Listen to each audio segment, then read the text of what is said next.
Bismillahi walibni warohil kudus al-ilahul wahid. Demi nama Bapa, Putra, dan Roh Kudus ketiganya yang esa. Shalom sahabat yang dikasih oleh Tuhan. Terima kasih buat teman yang selalu mendukung perkembangan channel ini dengan cara subscribe, like, komen, dan share. Tuhan memberkati kita. Gambar-gambarnya polisi anjing-anjing satwa K9 itu di kepolisian juga pakai kalung merah putih, bro. Tulisan RI ya, Quran dibakar. Ini nggak main-main ya.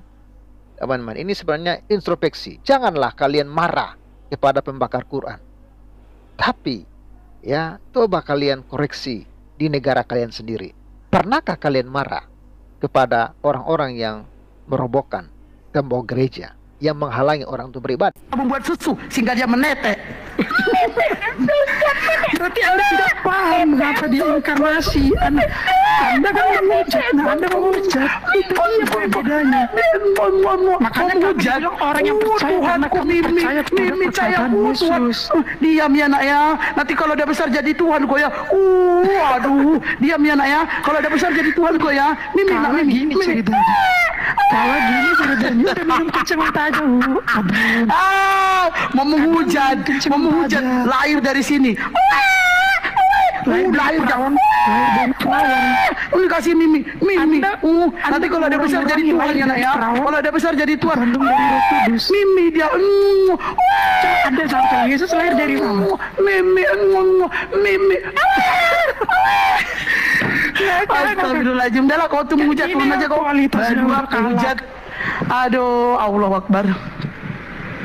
Itulah kalau Oten dah kalah ini, dia menghujat ya kan, dihujat balik aja, selesai. Capek aku menghujat, balas hujatan. Coba yang agama Kristen typing dulu di bawah. Udah dulu, aku minum dulu ya. Aduh, astagfirullahaladzim. Padahal di situ melakukan, bukan mengabulkan. Ayo, teh.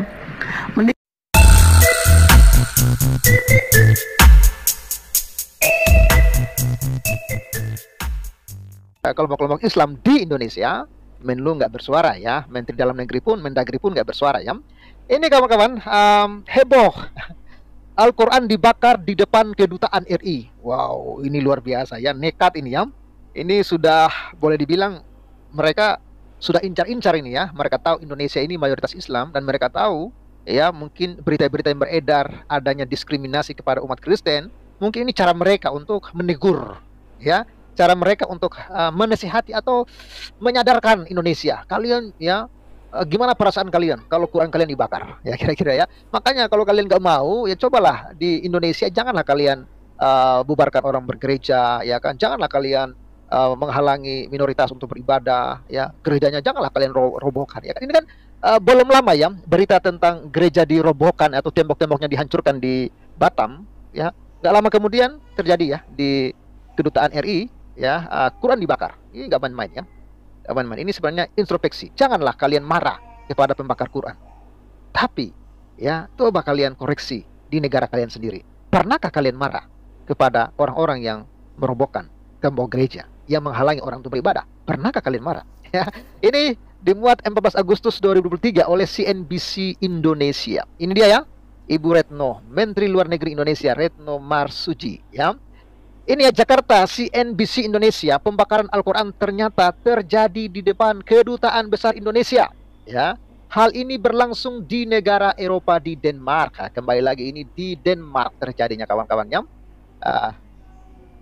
Oke. Ini di Denmark terjadinya. Jangan main-main ya. Mungkin orang-orang Denmark juga sudah mengetahui berita di Indonesia. Kenapa mereka harus sasar Indonesia? Ini pertanyaan kan?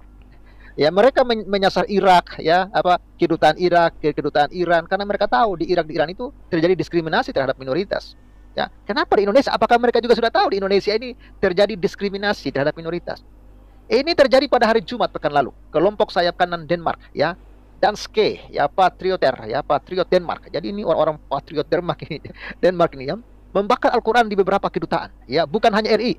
Ini juga berlangsung di depan kedutaan Aljazair, Maroko, dan sebuah masjid ya, Copenhagen. Kawan-kawan ya, tak hanya membakar, kelompok tersebut juga meneriakan slogan-slogan anti-Islam, mengutip Anadolu Agency ya.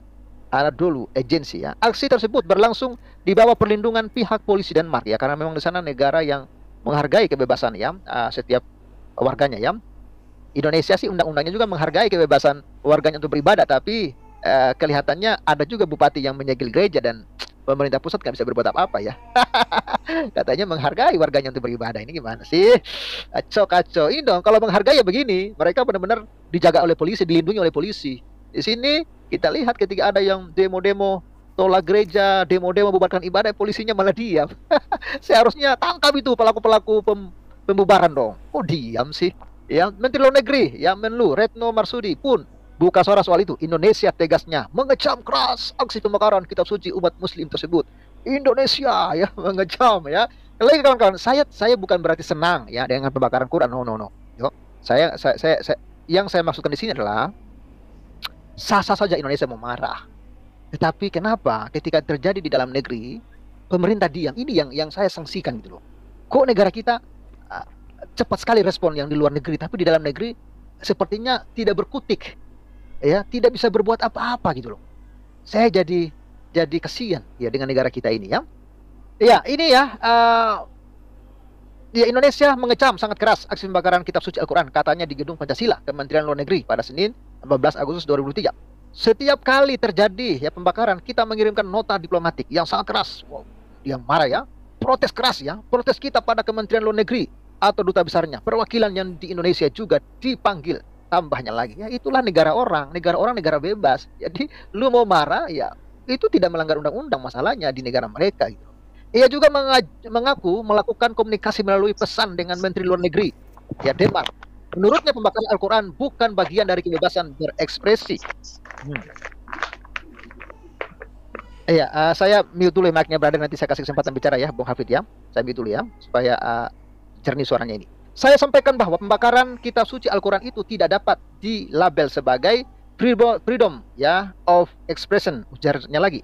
Hal ini melukai muslim di dunia dan ini dapat menyebarkan kebencian. Aksi provokasi ini menebarkan kebencian dan sangat berbeda dengan keinginan kita untuk terus berada di arah dialog antar agama. Saya kadang-kadang kalau mendengar Menteri Luar Negeri bicara ini, saya jadi malu. Kenapa saya malu? Ya karena ternyata tidak bercermin dari negara sendiri yang masih banyak diskriminasi. Itu yang bikin saya malu. Kalau di negara ini memang sudah tidak ada diskriminasi, kebebasan beribadah benar-benar dijamin. Wah, saya kalau dia bicara begini saya bangga. Tapi dia bicara begini saya jadi malu, kawan-kawan. Ya. Hal senada juga dikatakan Direktorat Jenderal Amerika dan Eropa, Dirjen Amerop Umar Hadi. Ia menyebut negara-negara organisasi kerjasama Islam juga telah memberi sikap terhadap aksi pembakaran Al-Quran. Ya, di Denmark itu para dubes dari negara-negara oki kompak tambahnya. Mereka sama-sama kirim protes, juga pernah bersama-sama bertemu dengan Menlu Denmark dan sebagainya. Jadi selalu dalam kekompakan, ujar Hadi. Perlu diketahui aksi pembakaran Al-Quran marak terjadi di dua negara, ya, di dua negara Skandinavia, ya, Denmark dan Swedia. Berdasarkan undang-undang kedua negara, ini bagian dari kebebasan berbicara dan bukan penodaan agama. Wah, jadi di negara mereka itu bukan penodaan agama, tapi bagian dari kebebasan, ya, untuk berekspresi, ya. Jadi respon yang cepat ini yang saya nilai ini hanya cepat kalau terjadi di luar negeri, tapi tumpul sangat lamban bahkan tidak ada responnya kalau terjadi di dalam negeri. Kan baru viral kan baru-baru, ya, tembok gereja dirobohkan di Batam, lalu di Binjai gereja GSM di demo setiap minggu, bahkan minggu kemarin mungkin minggu depan lagi di demo lagi tuh. Tapi apa solusinya gitu loh? Apakah pemerintah akan membiarkan terus kelompok-kelompok ini berkeliaran di Indonesia ini, atau pemerintah harus bersikap tegas kepada mereka supaya mereka itu tidak melakukan hal serupa gitu loh. Ya tapi itulah, karena pembiaran itulah yang membuat kelompok-kelompok ini terus beraksi dan sepertinya sudah terorganisasi dengan secara sistematis. Karena habis di daerah ini pindah lagi ke daerah sana. Jadi berkesinambungan ini terjadi terus. Mungkin ada yang organisasi ini gitu. Oke, Bung Hafid 2021, silakan brother. Komentarnya gimana? Salam waras brother. Bung Hafid, open mic. Ya silakan. Gimana komentarnya? Apa itu kabarnya ya? Halo? Iya, gimana Bung Hafid? Beritanya apa itu tadi? Heboh Al-Quran dibakar di depan kedutaan RI. Kemenlu buka suara. Oh, nggak masalah. Apa masalahnya? Iya, masalahnya karena Quran dibakar, jadi protes. Yes. Dulu Iya, kita kan. protes. Kalau saya biasa aja. Bisa aja ya. Mm-mm. Iya, kan di Indonesia kan biasa juga kan terjadi penghancuran gereja, ya kan? Iya. Enggak, kalau saya kan sudah ya 3/4 sudah hafal Al-Quran. Jadi nggak masalah, saya nggak punya Al-Quran masih bisa baca. Mm-mm. Apa? Masalah diskriminasi. Kalau Anda ngomong diskriminasi, habis kamu udah. Gitu. Habis apanya habis? Ya habis lah. Situ kan ngomong diskriminasi. Apa yang diskriminasi di Indonesia? Loh, kan terbukti itu ada gereja ditutup, gereja disegel. Kok kamu kamu dengerin kamu ya, dengerin. Dengerin. Kamu Sebelah nggak punya saya, telinga. dengerin. Sebelah saya ini kos-kosan anak Medan. Agamanya Nasrani, Katolik. Dia ya, lingkungannya di sini Muslim semua. Aman-aman aja tuh. Iya, saya bilang Aman dia. Aman dia. Kalau kamu ngomong gitu, namanya kamu ini ngomongnya ngelantur aja ya. Dengan orang bicara dong, ya. Jadi, kita ini berbicara tentang kelompok-kelompok yang diskriminasi. Saya tidak mengatakan semua diskriminasi. Kelompok-kelompok Islam banyak yang diskriminasi. Kita berbicara kelompok, brother. Anda waras nggak sih? Kalau Anda nggak waras, sebaiknya jangan masuk sini. Waraskan dulu otaknya, baru masuk naik ngobrol gitu loh. Jangan ngerocos saja. Saya tidak berbicara seluruh, tapi saya bicara kelompok-kelompok Islam itu banyak yang diskriminasi. Makanya ada kos khusus Muslim, yang non Muslim nggak boleh. Kos di situ ada kok itu. Faktanya kalau mau buka beritanya banyak. Kos khusus Muslim, yang non Muslim nggak boleh. Kan ada itu, bukan itu diskriminasi. Kita bukan general semua ya. Kelompok-kelompok itu ada gitu loh. Dan Anda harus buka mata, itu brother. Ya, silakan. Lihat di Irian gimana? Emangnya di Irian kenapa, Pak? Kamu lihatlah, makanya mainlah yang jauh. Main yang jauh. Main gitu loh. Sekali-kali jalan-jalan gitu loh. Ke Bali, ke Irian gitu loh. Ke Kalimantan, main dong. Anda jelaskan dulu di Irian itu ada apa? Anda jelaskan dulu. Nah ya itu. Kamu nggak pernah ke sana ya? Nggak pernah ke Irian? Enggak, aku nanya dulu. Sebelum saya jelasin, aku nanya dulu. Nggak pernah ke Irian? Tidak perlu Anda tahu. Enggak, saya tanya dulu. Makanya saya tanya dulu, kamu pernah ke Irian nggak sih? Tidak penting Anda tahu. Yang saya tanya. Ini ngapain? Orang saya mau nanya itu dulu, makanya. Berarti Anda ini benar-benar masih nggak paham. Tinggal Anda sampaikan apa yang ada di sana gitu loh. Nggak perlu Anda mau tahu. Emangnya kalau saya sudah pernah ke sana, emangnya kamu mau apa?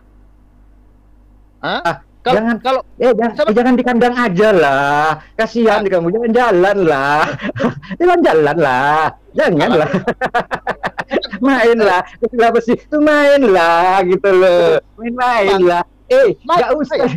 Kamu tuh cuma di kandang aja. Kasihan amat kamu itu. Cepat tua nanti. Main-main lah. Ayo, main lah. Kalau aku kan kemana-mana berani gitu loh. Lah iya kamu pernah bahkan tanpa kau sadari saat ini saya ada di daerah. Tahu nggak kamu kalau saya sekarang di mana? Tahu nggak kamu? Mana kamu tahu? Iya kan? Kamu tuh seperti tempur seperti kata dalam tempuru. Anda bicara Papua, emang di Papua ada apa? Anda bicara tentang KKB, beda kasus dong. Kalau KKB itu beda kasus, brother. Jangan Anda bicara tentang KKB gitu loh. Itu kasusnya beda, brother. Anda yang cerdas lah supaya waras gitu kan. Jangan asal ngerocos saja ya. Tapi seru juga ya kalau mereka masuk rumah jadi rame ya. Udah lama saya nggak pernah kedatangan yang error begini ya. Iya. Lah iya, kasihan amat kamu itu. Kalau nyata nggak tahu gitu. Main lah. Roomnya Pak Fel ini sudah lama tidak kedatangan orang-orang seperti ini ya. Jadi sekali-sekali masuk seru juga ya. Lucu-lucu ya. Ini bicara Papua, emang udah Papua kok orang bebas kok di sana. Iya, bahkan di bagian fak-fak itu kawan-kawan ya. Itu banyak Muslim bebas kok di sana, nggak masalah kok. Nggak ada problem. Anda mau bicara Papua sama saya, emangnya kamu kira saya tidak tahu Papua? Aduh, sudah capek deh, capek. Oke, kita ke ISR dulu. Silakan ISR, open mic ISR. Shalom, kabarnya Pak Pavel. Ya, lama ini nggak ngobrol dengan Pak Pavel ini. Iya, silakan. Open cam gitu loh. Open. Ayo open cam gitu loh. Aku nyimak aja deh, aku tak dengerin aja gitu. Iya. Ya itu loh Pak, orang yang diskriminasi apa gitu loh. Apa maksudnya itu? Ayo pencam. Ya. Pencam ya. Bang Novel. Ayo pencam ya. Menindak intoleran ini yang ya mau bilang serius juga tidak serius. Kayak gimana, Bang? Pemerintah sudah berhasil membuat undang-undang yang meneror pada para pelaku teroris dan pelaku jihadis. Ya, pelaku pembuat bom Natal, pelaku pembuat bom, pelaku teror. Pemerintah sudah berhasil membuat undang-undang tersebut. Jadi kita apresiasi juga. Jadi sehingga para jihadis, para Islam ekstremis, para pelaku bom Natal, pelaku pembunuh Ahmadiyah, pelaku penyiksa pendeta Buddha, pendeta Hindu, itu dapat diteror mereka dengan undang-undang ini. Ya kita apresiasi juga pemerintah. Terima kasih Pak Poker. Baik, terima kasih Bung Mantu. Ya, silakan Bung Rocky Gemblung. Tadi Bung Rocky udah panas-panas tadi ya, dinginkan dulu dong. Silakan Bung Rocky. Orang tuh kumur-kumur pakai air putih, bro. Ini kumur-kumur pakai kencing unta macam mana lah? Iya, persoalannya kan di situ. Caranya ngawur ya. Iya, gayanya sok hebat, nantang-nantang open cam. Aku tantang open cam, nggak berani juga. Mental-mental coro. Ngomong lagi katanya di Kalimantan. Makanya aku tanya, di Kalimantan itu mayoritas 70% itu non-muslim loh. Tapi tidak pernah ada persekusi di tempat-tempat ibadah atau orang teman-teman saudara kita orang muslim itu dipersekusi, nggak ada. Yang ada itu pernah terjadi penganut Ahmadiyah dipersekusi oleh umat Islam. Ya, itu ada di Kalimantan Barat ya. Ada. Kok dia mau seperti itu ngomong pikniknya kurang jauh. Aku ini tugas dari Sabang sampai Merauke semua udah aku jelajahi. Ngomong masalah Papua KKP lah di Aceh itu gimana? Ya, di Palu itu gimana? Di Ambon itu gimana? Ini orang ini kuliah dia tidak pernah baca berita. Bacanya cuman kalau punya HP buka-buka film bokep doang nih manusia ini. Nggak pernah baca-baca berita. Asal jeplak mulutnya. Tapi kuliah dia sih orang Jawa Tengah itu dari logatnya. Makanya aku tantang, kalau Kalimantan mana? Kalau aku tantang di tempatmu di mana? Karena aku mobiling masalahnya. Nggak berani. Nantang-nantang open cam, oke open cam. Nggak berani juga. Maunya dia, aku open cam, dia pakai cadar. Iya. Gitu loh. Ya ini kembali ke topik lah. Memang kadang panas juga kita ngurusin kaum setan ini. Memang prestasi kita, negara kita adalah cepat tanggap ACT, aksi cepat tanggap.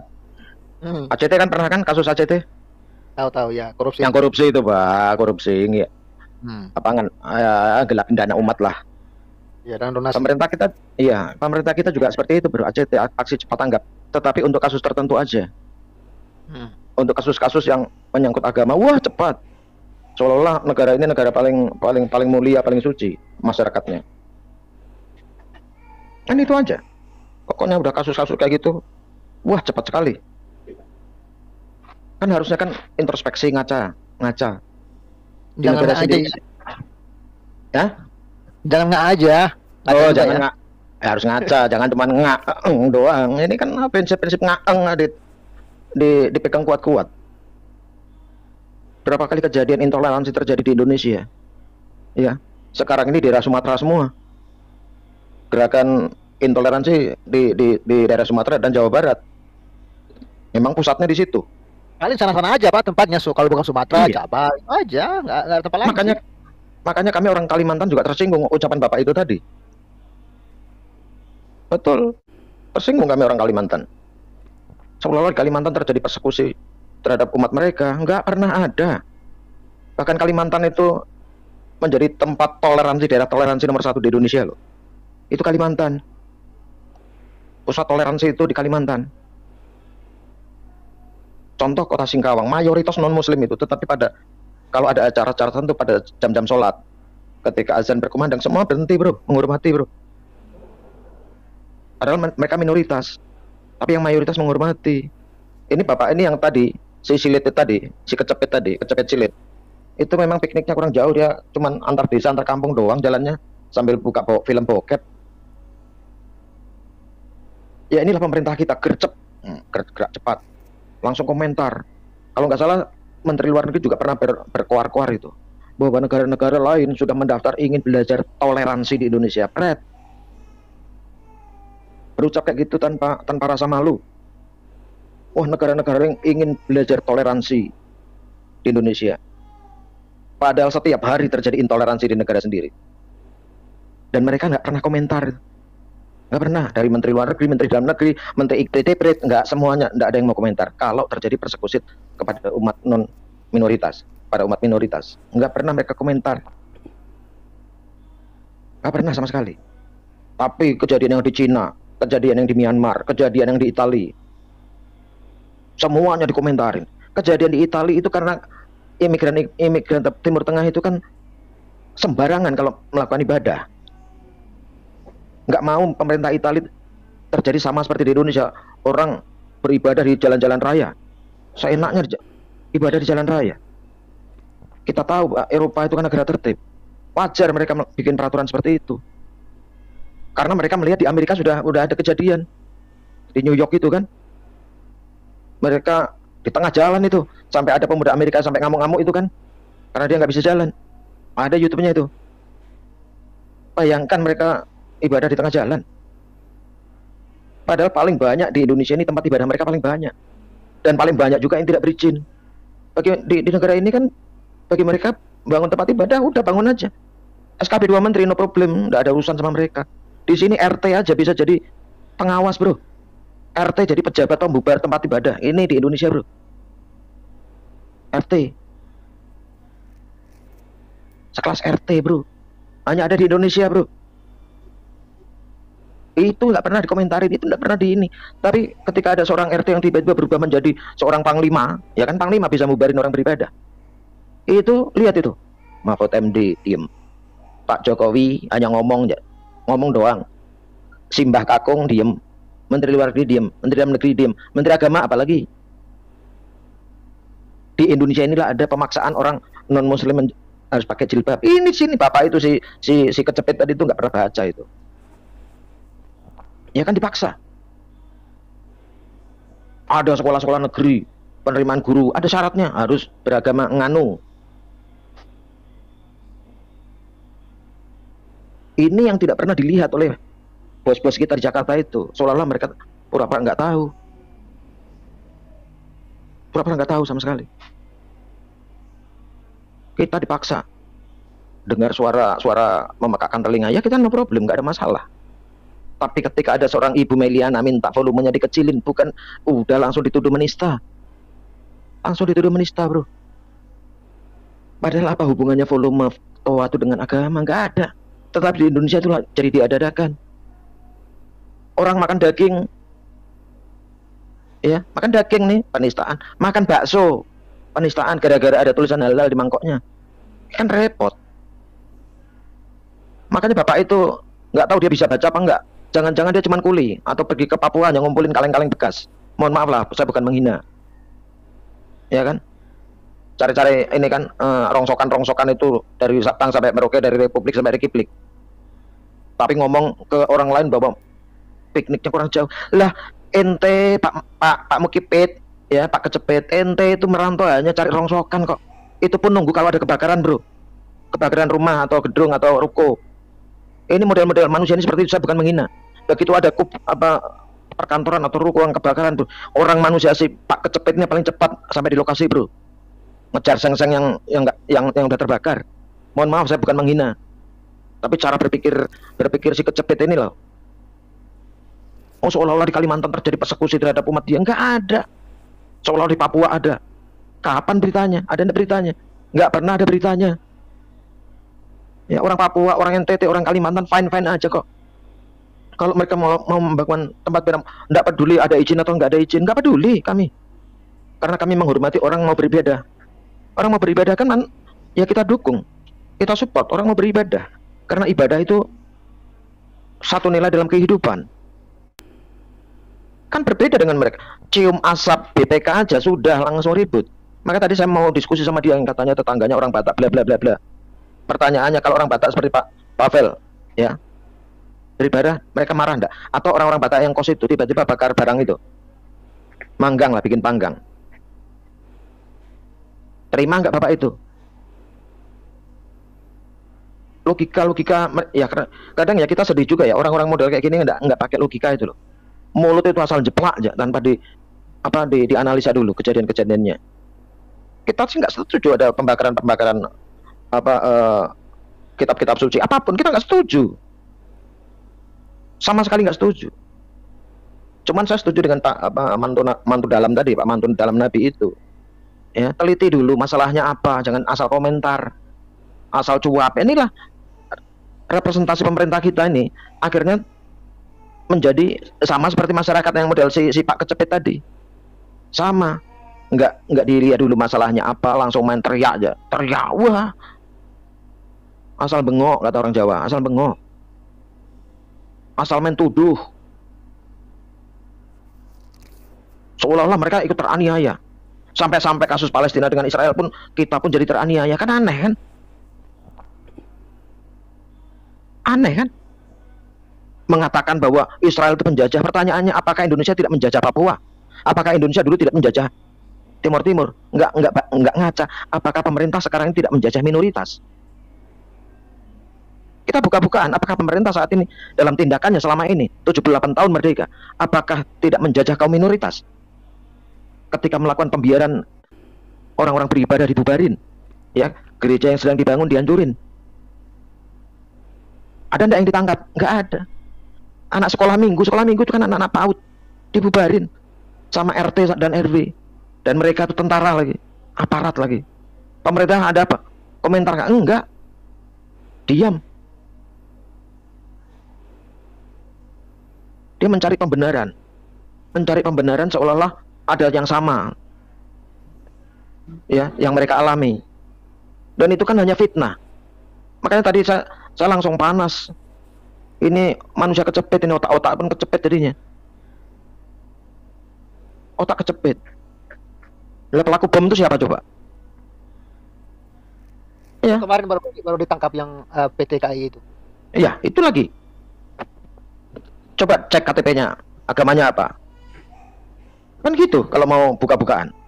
Tapi kan kita tidak mengeneralisir bahwa mereka itu semua kayak gitu. Enggak. Kita menyorotin kasus per kasus. Ya. Makanya saya setuju dengan Mbak Pavel. Ada kelompok intoleran. Dan tidak semua saudara-saudara kita itu sepakat dengan kelompok ini. Kalau saudara-saudara kita sepakat seperti itu, di Indonesia sudah terjadi perang saudara, bro. Ini kan tidak. Teman-teman saudara-saudara kita umat muslim jauh lebih banyak yang berpikiran positif. Nggak seperti Pak Kecepet tadi. Inilah manusia yang mulutnya kecepet, bokong ya kayak gini, asal jeplak, bro. Tahu nggak, bro, bokong? Bokong pantat, bah, pantat. Iya, nggak tahu, bah. Cuman Kirain bokong itu kan, enggak, itu kan bahasa Cina, bro. Bahasa Vietnam, bokong. Itu bahasa Cina, bro. Bokong. Bahasa Cina daratan yang di dalam, bokong. Itu artinya kalau di Cina itu mulus. Artinya mulus. Itu artinya mulus. Jangan dipikir negatif dulu lah. Bokong, bahasa Cina daratan sana itu artinya mulus. Oke. Kalau bahasa Sanskerta, pantat. Nah, si tadi Pak Apit tadi itu bokong nyepit. Nah, namanya. Karena otaknya udah kecepit, nggak bisa berpikir normal lagi. Kita mengkritisi kelompok ya, kelompok intoleran. Kita mengkritisi perbuatan mereka yang menyakitkan masyarakat lain, yang menghambat orang lain beribadah. Kan orang non Muslim itu kan beribadah yang tidak mengganggu, sama sekali nggak ganggu kok. Tapi persoalannya kelompok ini kok merasa terganggu. Nah, ini pertanyaannya, kenapa merasa terganggu? Di gereja, di kelenteng, di pura, nggak pernah pakai pengeras suara di luar, nggak pernah. Hening semua, hening.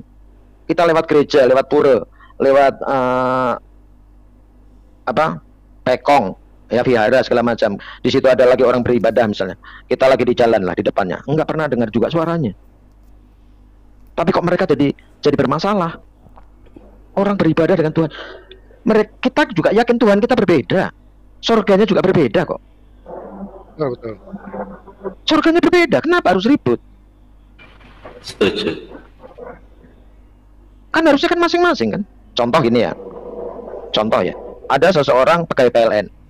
Kantornya berdekatan dengan kantor LLAJR atau kantor bupati. Ya, pegawai PLN kan urusan dengan PLN sendiri kan. Ngapain juga ngurusin kantor bupati? Betul nggak? Ngapain ngurusin kantor lain? Istilahnya seperti itu. Masing-masing udah urusan kantor masing-masing. Nggak usah ribut jelek kan, wah kantormu jelek, mau jelek kayak mau apa kayak urusan masing-masing. Ya. Kalau menurut mereka agama kita nih oh pasti masuk neraka, ya nggak masalah. Itu kan menurut kalian kan gitu kan. Kalau menurut kami pasti masuk surga. Kenapa kalian repot? Kenapa kalian yang bingung? Kalau kalian sudah mengatakan bahwa kalian adalah pemilik surga, ya monggo. Monggo silakan, kita tidak menghalangi bahwa kalian akan punya sertifikat hak milik kaplingan surga. Monggo. Kalian punya KTP surga. Monggo. Silakan. Kita tidak akan merecokin, kita nggak akan iri, enggak. Kalian mengatakan bahwa kalian yang paling benar dan yang paling sempurna, ya silakan. Silakan. Bahwa agama kalian yang paling diterima sama Tuhan Allah, ya silakan. Udah yakin kalian masuk surga, oke kita ikut bertepuk tangan. Iya kan, mensupport kalian supaya masuk surga. Nggak usah ngurusin surga kami. Iya kan, nggak usah ngurusin ibadah kami. Selesai masalah. Toh umat lain kan tidak pernah ngusilin mereka, protes mereka, walaupun ya apa sholat di tengah jalan. Kita kan fine-fine aja kan. Fine-fine aja, nggak pernah protes, malah kita hormati kok. Ditutup jalan karena ada ibadah, oke kita jalan memutar, no problem. Kita hormati mereka beribadah, mudah-mudahan mereka diterima amal ibadahnya. Itu jangan sampai innalillahi, ya kita doakan jangan sampai mereka innalillahi. Kita doakan supaya mereka sampai ke surga. Caranya gimana? Ya itu cara mereka kalian kan gitu kan. Apakah dengan ngusik-ngusik membubarkan orang agama lain beribadah itu otomatis kalian masuk surga? Kalau memang itu prinsip yang ada di ajaran mereka, ya tunjukkan aja dalilnya. Ada ndak? Iya kan? Seperti omongan si Egy Sujana, karena sila pertama ketuhanan yang Maha Esa, maka agama lain tidak boleh hidup di Indonesia. Itu kan omongan goblok, profesor goblok, nggak bisa mengartikan ketuhanan yang Esa. Profesor lo ngakunya, masa nggak bisa sih menganalisis sila pertama? Hindu Mungkin punya Tuhan juga, bukan profesor, kompresor. Aliran kepercayaan pun punya Tuhan. Tuhannya juga Esa satu. Ya, agama lain Tuhannya cuma satu. Cuman persoalannya, ayo tunjukkan siapa Tuhanmu. Kan gitu kan? Bisa nggak kamu buktikan eksistensi Tuhanmu itu seperti apa? Kalau itu dalam ranah diskusi. Tapi kalau dalam ranah iman, ya urusan masing-masing. Ya, betul. Iya kan, urusan masing-masing. Jangan seperti itu si mulut kecepit tadi. Seolah-olah dia paling tahu, ngerti, bla bla bla bla. Ternyata jangan-jangan dia baca aja nggak bisa. Ngomong pernah ke Papua, ternyata cuman pernah ke Papua. Pernah bro. Cuman pernah. Berarti kalau kalimat pernah, dia pergi ke Papua hanya cari kerjaan bro, nggak dapat kerjaan, balik lagi kampung. Bisa jadi. Iya, pernah ke sana. Pernah ke Kalimantan, cari kerjaan di Kalimantan, nggak dapat, pulang kampung. Ya mungkin habis nipu sana, nipu sini, atau ya jadi fakir di sana kan untuk cari ongkos. Mohon maaf, saya bukan menghina. Tapi cara berpikirnya si kecepit itu tadi sudah betul-betul otaknya kecepit. Nantang-nantang open camp, begitu ku tantang nggak berani juga. Emang dia pikir dia paling hebat?